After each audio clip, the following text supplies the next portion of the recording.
are now tuned into Pacific Push. All right, welcome to Pacific Push on Taste Radio Radio. It's your host, G Money. And today I'm joined by a very prominent producer in New York City right now, from New York City, heavy in the drill scene, has major placements with artists like Chef G, Busy Banks, Max the Demon, my guy Sansicko. What's good, G Money? How are you? I'm good, man. You see that, right? I try to make sure I pronounce the name right. I was calling you Sansicko and all type of shit, man. Yeah, it's Sansicko. Sansicko, man. What's good with you? I'm good, bro. How are you?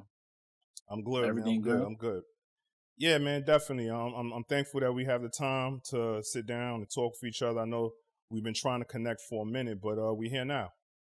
Yeah. I seen a couple of you guys' interviews and stuff like that.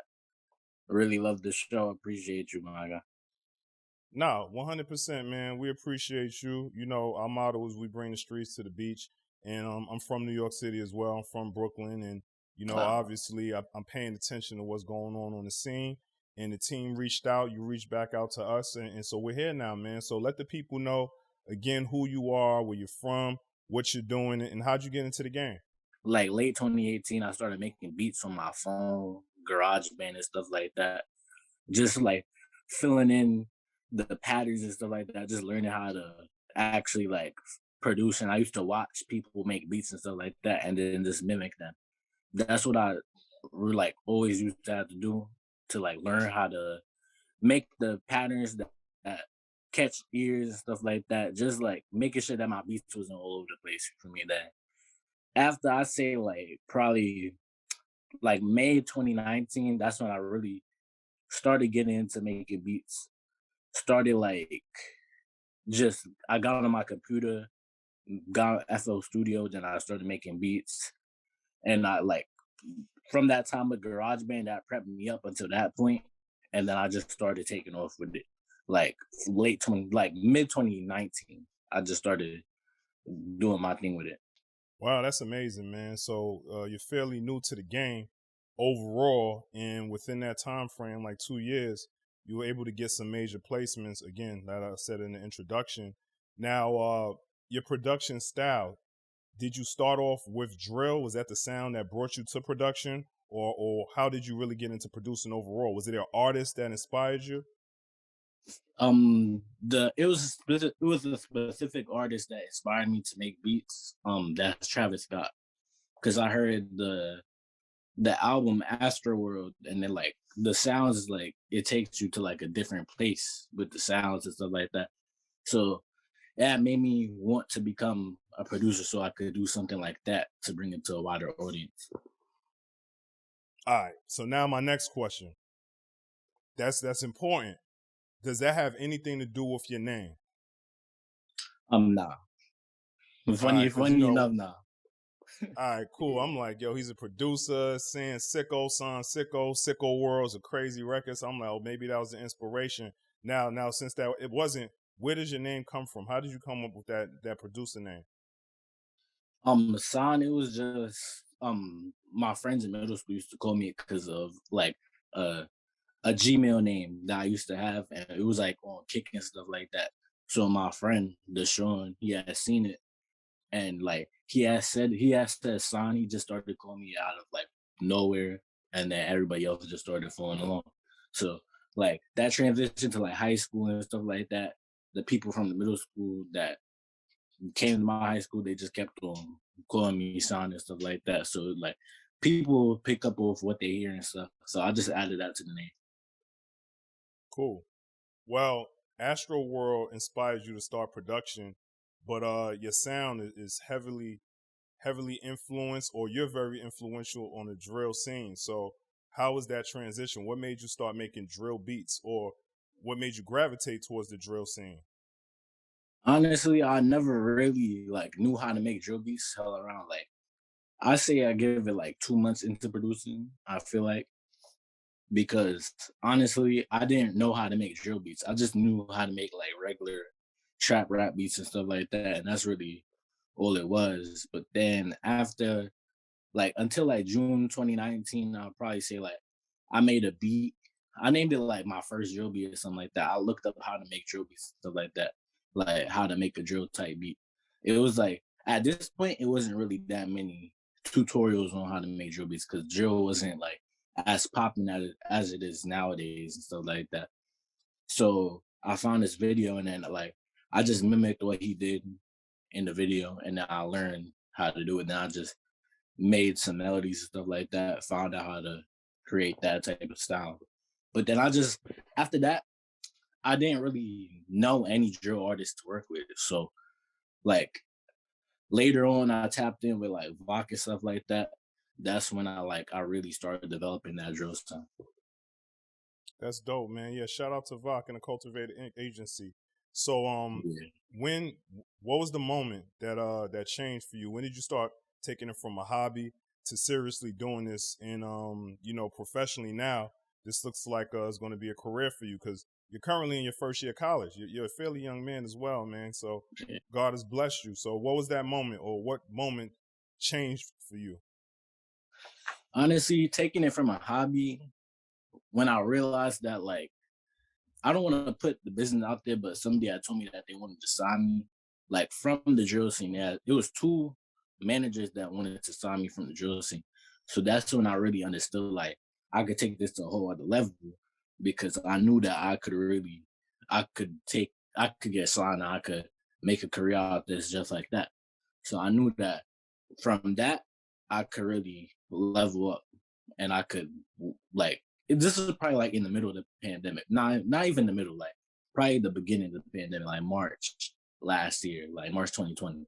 All right, so yeah, that's just a year ago, man. So are you currently signed? What's your situation? Yeah, I'm signed. I'm signed to my guy Mosin. He took me under his belt. He worked for UMG and stuff like that. So like we just that's my manager and he signed me. He created his own label and then we're branched from that. So that's all it really is. No, congratulations on that, man. So life is moving fast, and you were able to do all this through the pandemic. You know what I mean? So if for the listeners that are out there, what's a standout track or song that features your production? Honestly, I'd say Demon Flow by Max Demon, probably.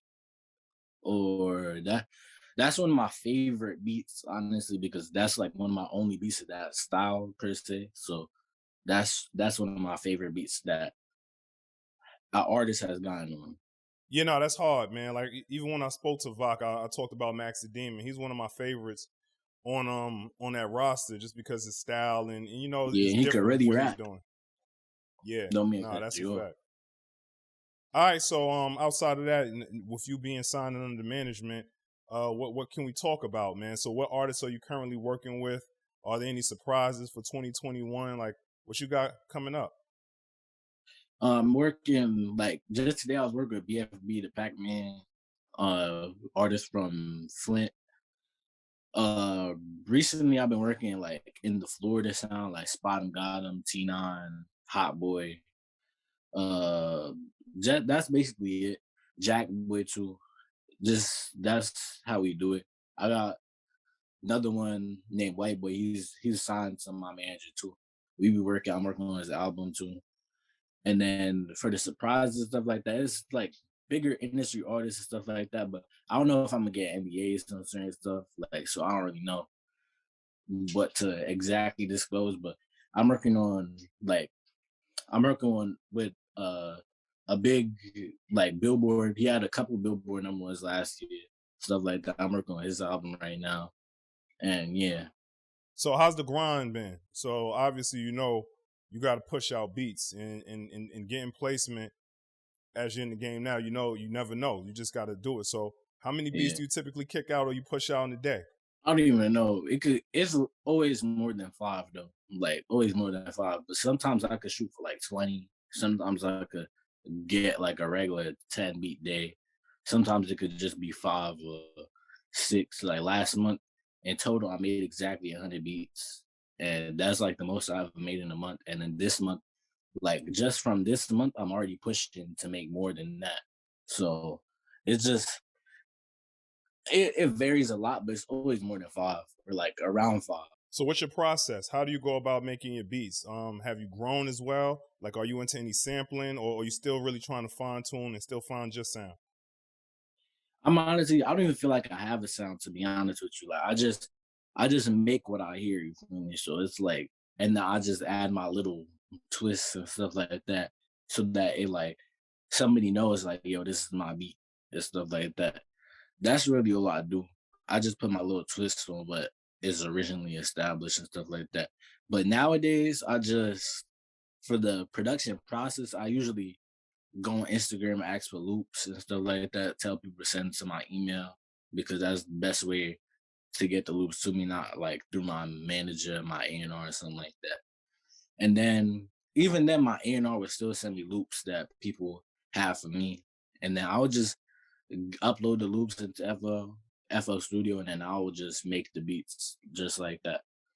All right, that's cool. So, have you had the opportunity to go into the studio with any of these artists, or you just email and sending tracks back and forth? Through the pandemic, that's what really made it hard. Cause like I've I've definitely like got to like I've been in studio sessions with 22 G's and stuff like that, but that's really it. And like Chef, like his team and stuff like that, but that's really it. Because the pandemic it makes that really hard because like people like you can't really plan certain stuff, things like that. Since you started to produce, has there been any moments that stood out to you so far? Like, wow, like this has been a life-changing experience, or just something that's been very memorable since you started producing? Since I started producing for real, like I used to have those moments a ton when I first started, but then like I casually just grown into it. So it's like certain stuff it doesn't even phase me anymore. Like before I would get like a song with like let's say even that Max Demon song, when I saw it on Instagram, like how I first saw it, I saw it on Instagram as a snippet and stuff like that. I didn't even know, I didn't even catch on that that was my beat till I heard my tag. So then I was like, wow, that like that really stood out to me. Cause like I didn't really have no artists or beats at that point in time. But then later on, like the most recent was just getting signed and stuff like that because my manager, I got a lot of respect from him. He worked with Drake, Meek, all these big artists. So seeing somebody like that take recognition of me, that really stood out to me and stuff like that. And then that's really it. That's really it. Now it's just like meeting people, like having certain people text me and stuff like that, that like hold prominence in like the rap industry or they whole family, they have family that hold high status in the rap industry. That that's really what like I don't know how to describe it, but it gives me a feeling like, damn, I could be with them too. So that's what really stands out to me. Well, you here, my guy. You putting in the work, and obviously the talent has has flourished. They see what's going on. You getting major placements. You signed in 2021. We just getting here, man. So we're looking forward to hearing what you got. We're going to play the music and support the artists. We support all the artists that's pushing out. But before we get out of here, let us know what else you got working on, and if there's any artists that we should really keep our eyes on that you like, yo, is going to make a major splash that you've had an opportunity to either work with or like hear the music firsthand. An artist that I could say really gonna take off in 2021 is White Boy. I even know like he's really talented. He could work on flows and he's a hard worker. Like my manager was telling me like how like he wants to drop a song every month. He wants to push out videos every month. That's the type of consistency that you really when people have that type of work ethic, that's when you know like they could really go crazy with rap and stuff like that. And he has a good following line too. After that, what I got going is just like it's a couple projects that I've got like locked in for this year and stuff like that that I'm working on that soon follow up and stuff like that. White Boy, his project is coming too. I'm gonna be producing on that too, and that's really it. And Working that's with his name, White Boy. White Boy. yeah, Super original, man. I fuck with it though. Fuck it. You know what I'm saying? yeah. But yeah, Alright, man. just T9, Hot Boy, all those artists, Spot 'em, Got 'em, those Florida artists. That's what I'm heavily working with right now. Probably soon have some with Busy Banks, 22G, Chef G, Sleepy Hollow, all those artists on the Winner Circle, Cultivated. Those are the people that, like, from the New York scene that I'm pushing beats to and stuff like that. So it's eventually this year we gonna have some to work on and stuff like that. Well, continue to go up, my boy. We here with it. We fucking with it. You got your head on your shoulders, and it sounds like you working. You cooking up a lot of beats. So pay attention, everyone that's out there listening. Check out for the tag and tap into Sansicko. So Yeah. let us know, man. The social media, the YouTube, whatever you're doing. Shout out your people before we get up out of here. All right, Sansicko on Twitter, Sansicko1 on Twitter, Sansicko on Instagram, Sansicko on YouTube. That's really it. Probably on Snapchat. That's the shout out to Sean and Dylan. Those like the people in my ear. Those are people that keep me motivated and stuff like that. And my mother, my sister, my dad, all of that. That's my guy, man. You know, I get a lot of artists and people come up here. And I don't remember anyone shouting out the moms and dad right there, the family, but that's what it is, bro. Keep doing your thing. Mm-hmm. And he's still in college, man. So we salute you. We're gonna fuck with it and we support you, man. So you know I what time appreciate it it. is. Yes, sir. Yes, sir, man. So, you know, it's G Money, Pacific Push. We're gonna get out of here and tap into our guy Sansicko. I appreciate you, my guy.